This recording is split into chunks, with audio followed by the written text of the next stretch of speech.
नमस्ते, मेरा नाम इशिता फुलोरिया है। इस साल मैंने सिविल सर्विसेज एग्ज़ाम में 140 रैंक प्राप्त करी है। मैं अपना बैकग्राउंड थोड़ा बताना चाहूँगी। मैं दिल्ली में ही पली बड़ी हूँ। मेरी स्कूलिंग दिल्ली से हुई है और मैंने अपनी हायर एजुकेशन भी दिल्ली विश्वविद्यालय से करी है, पॉलिटिकल साइंस ऑनर्स में। और ये मेरा सेकेंड अटेम्प्ट था जिसमें मुझे सफलता प्राप्त हुई। तो इस वीडियो में मैं चाहती हूँ कि मैं आपसे कुछ डे टू डे चीज़ों के बारे में बात करूँ जो as a civil services aspirant हम फेस करते हैं। सबसे पहले जो मेरा हमेशा एक मन में डाउट चलता था पढ़ते हुए कि दिन में हमें कितना घंटा पढ़ना चाहिए या फिर हम दिन में कितने ब्रेक्स ले सकते हैं, कितना हम अपने दोस्तों के साथ टाइम स्पेंड कर सकते हैं, अपना स्ट्रेस रिलीफ कैसे कर सकते हैं। क्योंकि मुझे लगता है ब्रेक्स जब हम लेते हैं हमें बहुत गिल्टी फील होता है कि कोई और होगा हमारा कंपटीशन जो इस 15-20 मिनट में भी पढ़ाई कर रहा है और वो हमसे आगे निकल जाएगा, हम पीछे रह जाएंगे, तो बहुत गिल्टी फील होता है। तो मैं भी जब इन आंसर्स को ढूंढती थी तो मुझे कहीं कहीं मिलता था कि 8 घंटे पढ़ाई करो, 8 घंटे सो और 8 घंटे रेस्ट करो, बट ये काफ़ी बार रियलिस्टिक नहीं होता। तो मैं बस इतना अपने एक्सपीरियंस से शेयर करना चाहूँगी कि कोई एक स्टैटिक फॉर्मूला नहीं है कि आप अपने पूरी जर्नी में इतने ही घंटे पढ़िए, इतना ही घंटे रेस्ट कीजिए।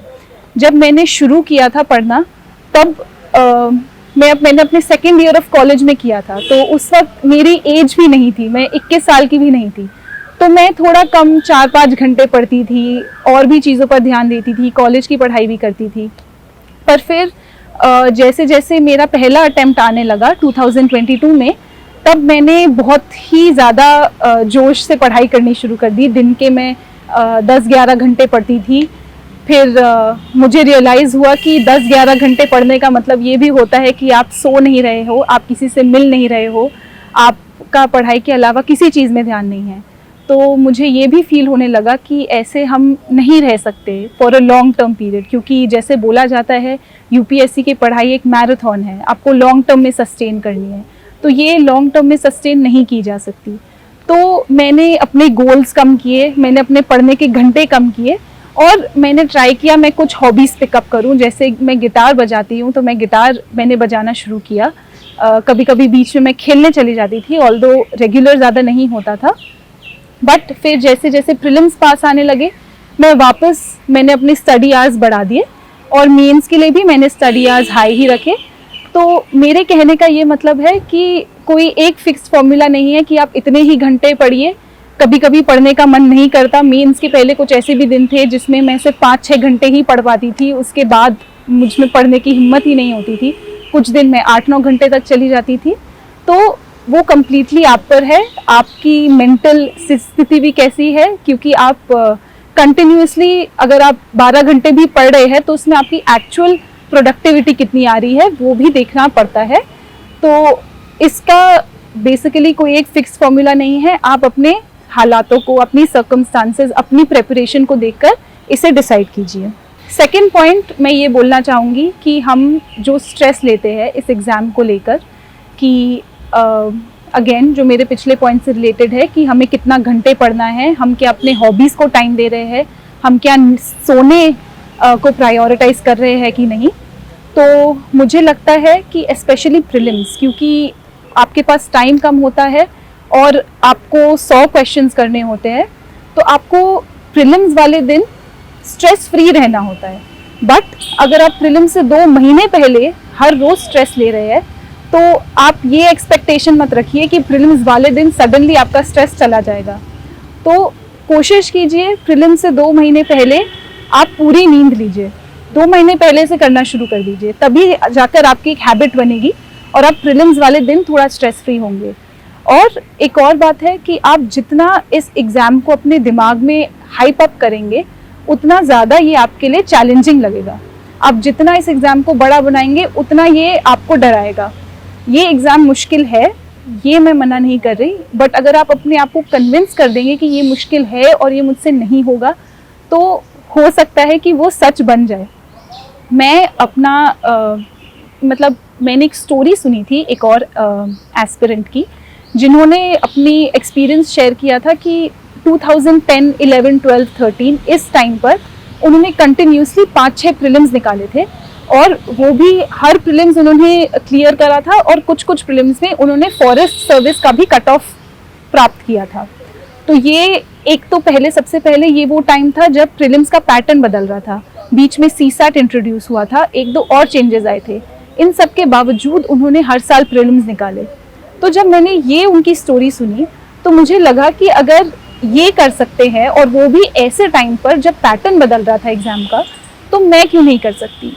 मुश्किल है प्रीलिम्स निकालना, बट अगर और लोग कर रहे हैं और हर साल कर रहे हैं तो ऐसा क्या कर रहे हैं वो जो मैं नहीं कर रही या फिर जो मुझे करना चाहिए। तो आप अपना माइंडसेट बदलिए कि प्रीलिम्स दूसरे लोग निकालते हैं, मैं भी निकाल सकती हूँ, बस मुझे क्या करना है ऐसा जिससे मेरा ये एग्ज़ाम निकल जाए। तो सबसे पहले तो मैं इसके लिए यही बोलूँगी कि आप PYQs को ढंग से एनालाइज करिए।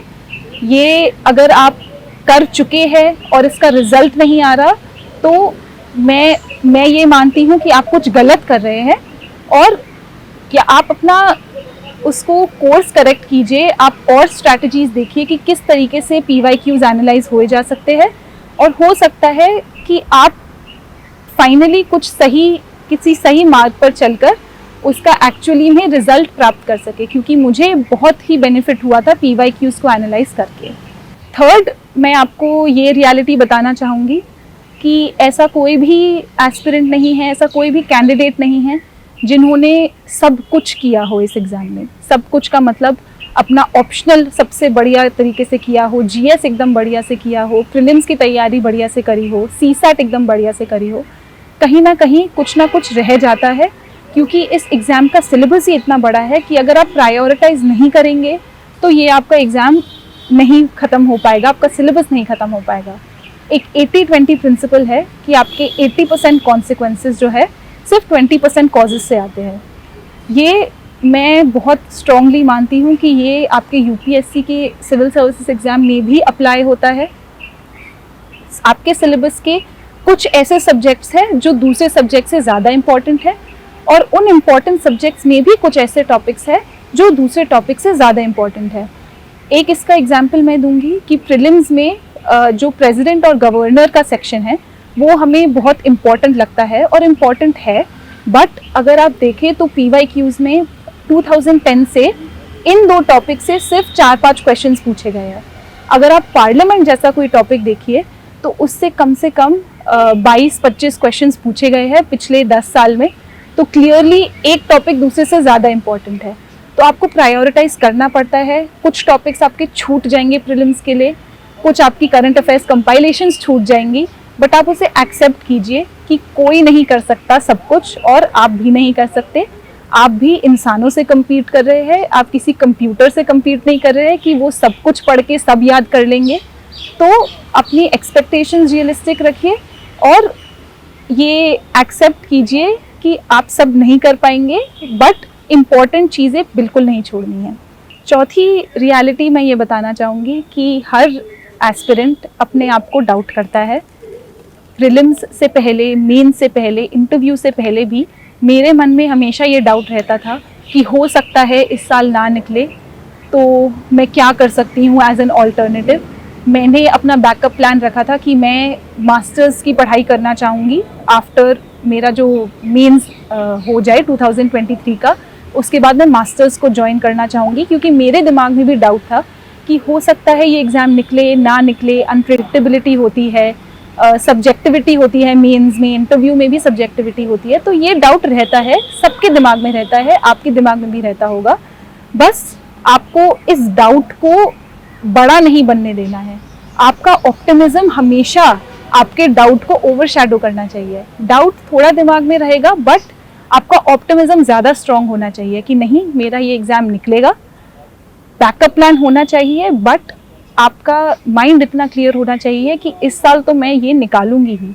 मेरा जैसे प्रीलिम्स के पहले ये माइंडसेट था कि मुझे प्रीलिम्स की पढ़ाई दोबारा से नहीं करनी, तो इस बार मैं जितनी कर रही हूँ एकदम अच्छे से करनी है, बढ़िया से करनी है, इसी अटेम्प्ट में निकालना है, दोबारा नहीं पढ़ूंगी मैं इसके लिए। तो आप भी अगेन अपना माइंडसेट ऐसे रखिए कि इस बार तो सफलता मिलेगी ही, बट सफलता ना मिले उसके लिए भी प्रिपेयर्ड रहिए। 5th पॉइंट में ये बोलना चाहूँगी कि आप जब भी पढ़ाई कर रहे होंगे हमेशा आप पढ़ने के लिए मोटिवेटेड फील नहीं रहेंगे। कुछ कुछ ऐसे दिन आएंगे जब आपको लगेगा कि पढ़ाई करने का बिल्कुल मन नहीं है, आज पढ़ाई नहीं करती हूँ, आज ब्रेक ले लेती हूँ।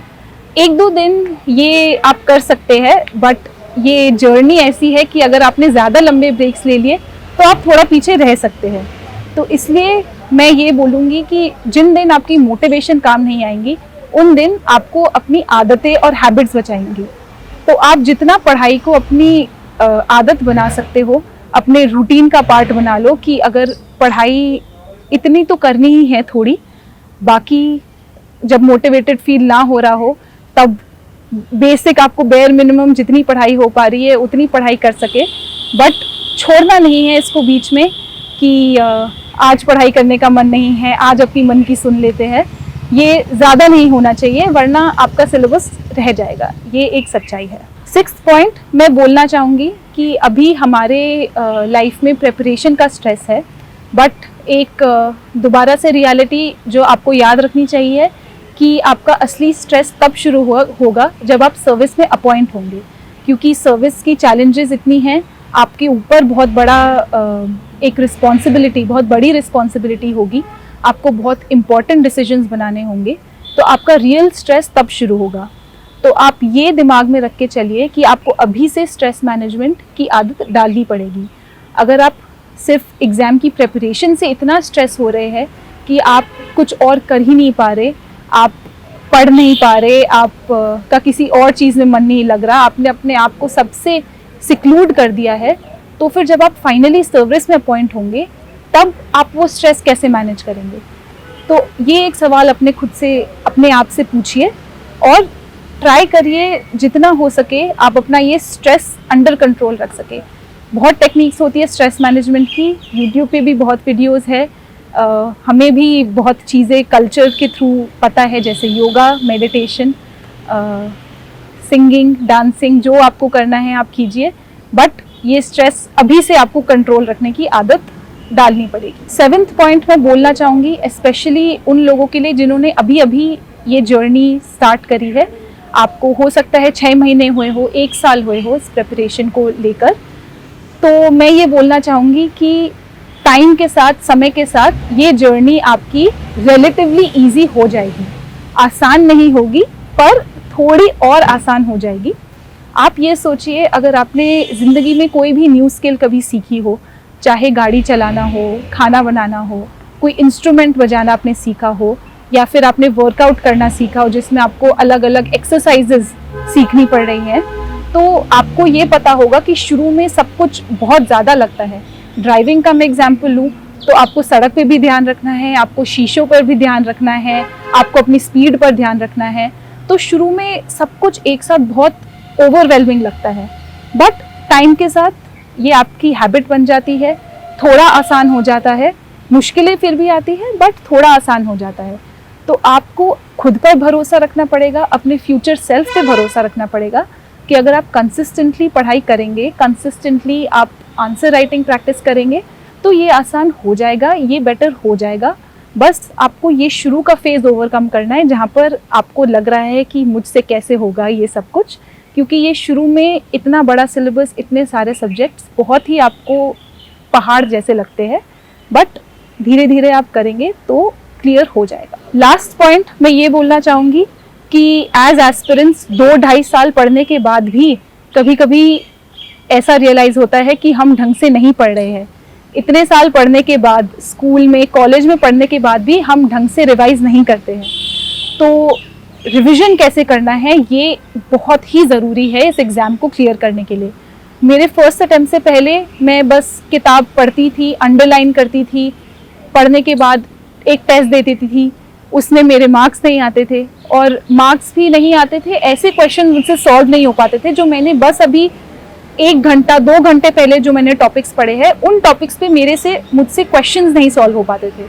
तो मैं क्लियरली कुछ तो गलत कर रही थी। इस अटेम्प्ट में मैंने अपनी रिवीजन टेक्निक बदली, और ये रिवीजन टेक्निक जो है, रिपीटेड रिविजन्स करके जो आपका होता है, रिकॉलिंग करना जो होता है, मैंने वो करना शुरू किया। ये थोड़ा मुश्किल होता है, थोड़ा ज़्यादा टाइम कंज्यूमिंग होता है, बट आप भरोसा रखिए इस टेक्निक पर, और मुझ पर आप भरोसा रखिए जब मैं बोलूं कि ये बहुत ही ज़्यादा काम आता है। आप आज जो रिवाइज करेंगे, अगर आपने रिकॉल करके रिपीटेड रिवीजन करके आपने अगर रिवाइज किया है तो वो आपको 3 महीने बाद भी याद रहेगा। मैं इसको ब्रीफली समझाती हूँ, बट ये आप रिकॉलिंग मेथड्स को अगर आप गूगल करिए, यूट्यूब पर सर्च करिए तो इसके बहुत वीडियोस है। तो सपोज़ मैं आज हिस्ट्री पढ़ रही हूँ और मेरे पास Indus valley civilisation, Buddhism, Jainism और मौर्यन डायनेस्टी है पढ़ने को। तो आज मैं इंडस वैली सिविलाइजेशन पढ़ूंगी, थोड़ा सा अगर मुझसे बुद्धिज़्म शुरू हो पाया तो मैं वो करूंगी। कल मैंने जो पहले दिन पढ़ा है मैं वो रिवाइज करूंगी, और अगर मेरे पास समय बचा तो मैं बुद्धिज़्म को थोड़ा और कवर करूंगी। तीसरे दिन मैं दोबारा से वो पढ़ूंगी जो मैंने पहले दिन पढ़ा और दूसरे दिन पढ़ा। फिर अगर मेरे पास थोड़ा टाइम बचा है तो मैं जैनिज़्म पर जाऊंगी। चौथे दिन ऐसे करके आपको करते रहना है। एक टॉपिक को आप मिनिमम 2-3 बार तो रिवाइज करिए ही इन अ रो, और फिर 1 हफ्ते या 10 दिन बाद आप उस सबको दोबारा से रिवाइज करिए। ये शुरू में इसमें बहुत टाइम लगेगा, बट जैसे जैसे आपके रिवीजन के साइकिल्स बढ़ेंगे आप एक पूरे सब्जेक्ट को एक दिन में कवर कर पाएंगे। और मैं ये बोल रही हूँ क्योंकि मैंने किया है। प्रीलिम्स से पहले, जो मेरे प्रीलिम्स से पहले 10 दिन का शेड्यूल था, उसमें ऐसा था कि मैं एक दिन में एक सब्जेक्ट कर रही थी, कभी कभी एक दिन में 2 सब्जेक्ट्स भी मेरे फिनिश हो पा रहे थे, क्योंकि आफ्टर 1 पॉइंट आपके नोट्स में इतना ज़्यादा मटेरियल नहीं है जितना हम सोचते हैं। हमको ज़्यादा मटेरियल लगता है क्योंकि हम अलग अलग रिसोर्सेज के पीछे भागते हैं।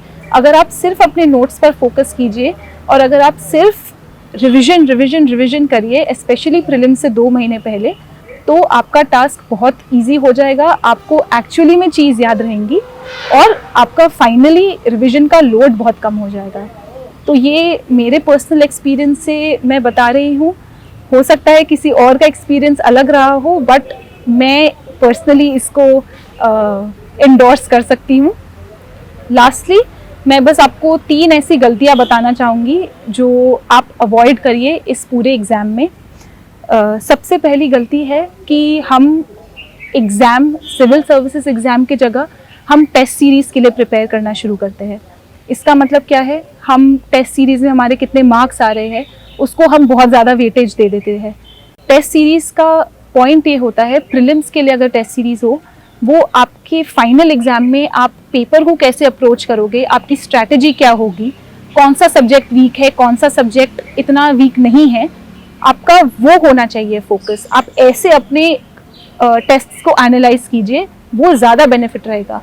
अगर हम मार्क्स पे फोकस करने लग जाए कि मैं अपने मार्क्स कैसे बढ़ाऊँ, 60 से 90 कैसे लाऊँ, 90 से 110 कैसे लाऊँ, ये अगर आपका फोकस हो जाएगा तो आप टेस्ट सीरीज़ के लिए प्रिपेयर करना शुरू कर देंगे और आप कहीं ना कहीं एक्चुअल एग्ज़ाम के पैटर्न से थोड़ा हिल जाएंगे। तो वो नहीं करना है, ये एक बहुत बड़ी गलती है मेंस के लिए, प्रीलिम्स के लिए, दोनों के लिए। सेकंड गलती ये है अगेन कि आप PYQs को एनालाइज नहीं कर रहे हैं। प्रीलिम्स के लिए तो ज़रूरी है ही PYQs, क्योंकि प्रीलिम्स में भी ऐसा नहीं है कि वो आपसे कुछ भी पूछ लेंगे, एक अंडरलाइंग पैटर्न भी होता है। अगर आप एग्जामिनर हो या फिर अगर आप पेपर सेटर हो जो प्रीलिम्स का पेपर बना रहे हैं, तो सबसे पहली चीज़ आप क्या करेंगे, आप भी जाकर PYQs को देखेंगे कि कैसे क्वेश्चंस पूछे गए हैं, पहले कैसे टाइप के क्वेश्चंस पूछने हैं, इंटरनेशनल रिलेशंस में कैसे क्वेश्चंस पूछने हैं। तो ये सब आपको बहुत ही ज़्यादा एक इंसाइट देगा एग्ज़ाम में, तो ये डेफिनेटली करना है। मेंस के लिए भी कभी कभी ऐसा होता है, फॉर इंस्टेंस डिज़ास्टर मैनेजमेंट जैसे टॉपिक में या आपके ऑप्शनल में कुछ टॉपिक अगर पिछले साल पूछा है तो चांस है कि इस साल ना पूछे, तो आप उस टॉपिक को थोड़ा लो प्रायोरिटी रखिए, आप दूसरे टॉपिक्स पर फोकस कीजिए, तो इससे भी आपका अगेन वो प्रायोरिटाइजेशन में हेल्प करता है PYQs। तो ये बहुत ज़रूरी है। और तीसरी बड़ी मिस्टेक है कि आपके नोट्स में क्या है ये आपको पता ही नहीं है। मेरे साथ ये हुआ था 2022 के प्रीलिम्स के बाद। 1-2 ऐसे क्वेश्चंस थे एनवायरनमेंट से रिलेटेड, एग्रीकल्चर से रिलेटेड, जो पेपर में आए थे, और मुझे याद है जब मैंने पढ़ा था पेपर, मैंने सोचा था कि ये कैसे कैसे क्वेश्चंस पूछे हैं, ये कौन पढ़ के आया होगा। और जब मैं वापस गई तो मैंने देखा कि मैंने अपने नोट्स में जो करंट अफेयर्स का सेक्शन है उसमें उनसे रिलेटेड एक पॉइंट लिखा था, और अगर मुझे वो पॉइंट याद होता तो मैं एटलीस्ट एलिमिनेट करके उसका आंसर में मैं पहुंच सकती थी, बट मुझे याद ही नहीं था कि मैंने वो लिखा हुआ है अपने नोट्स में। ये बहुत बड़ी गलती है, क्योंकि जब तक आप अपने नोट्स पर मास्टरी नहीं आपको हो पाएगी तब तक कुछ और पढ़ने का कोई पॉइंट नहीं है। टॉपिक्स जैसे विमेन सिचुएशन या फिर इन्वायरमेंट के कोई टॉपिक्स या फिर साइंस के कुछ टॉपिक्स ऐसे हैं जो दूसरे जीएस के सब्जेक्ट्स से भी ओवरलैप होते हैं। तो अगर मैं आपसे अभी पूछूं कि आपने अपने नोट्स में मैटरनल मोर्टेलिटी रेट या फिर doctor to population ratio mention किया है या नहीं किया है, तो आप कहेंगे मैंने मेंशन किया है। बट अगर मैं आपको पूछूं कि आप मुझे अभी ढूंढ कर बताइए एग्जैक्टली कहाँ मेंशन किया है, तो हो सकता है हमें थोड़ा टाइम लग जाए उसे ढूंढने में। आपका ये एफर्ट रहना चाहिए कि आप इस टाइम को कम कीजिए, अपने नोट से इतना फेमिलियर हो जाइए कि अगर मैं आपसे पूछूं कि आपने डॉक्टर टू पॉपुलेशन रेशियो कहाँ लिखा है, तो आप कम से कम टाइम में उस स्टैटिस्टिक को निकाल कर सामने रख दीजिए। बस ये है, रिवीजन का आपका पॉइंट ये होना चाहिए, आप अपने नोट से इतना फेमिलियर हो जाइए, कोई कुछ भी पूछे आपसे, आप अपने नोट से वो एकदम से निकाल के रख सकते हैं। तो फाइनली यहाँ पर मैं वीडियो एंड करना चाहूँगी। आई होप कुछ आपको रिलेटेबल बातें या फिर कुछ ऐसी चीज़ें जो आप भी सोच रहे हो बट श्योर ना हो सकता है उस पर कुछ क्लैरिटी मिली हो। तो आई होप आपकी जर्नी भी सक्सेसफुल रहे और all the best in your attempt, इस साल अगले साल जब भी आप अटेम्प्ट करें। और मैं डीकेटी को भी थैंक यू बोलना चाहूँगी कि मुझे प्लेटफॉर्म दिया अपनी बात सामने रखने के लिए, तो thank you for that also.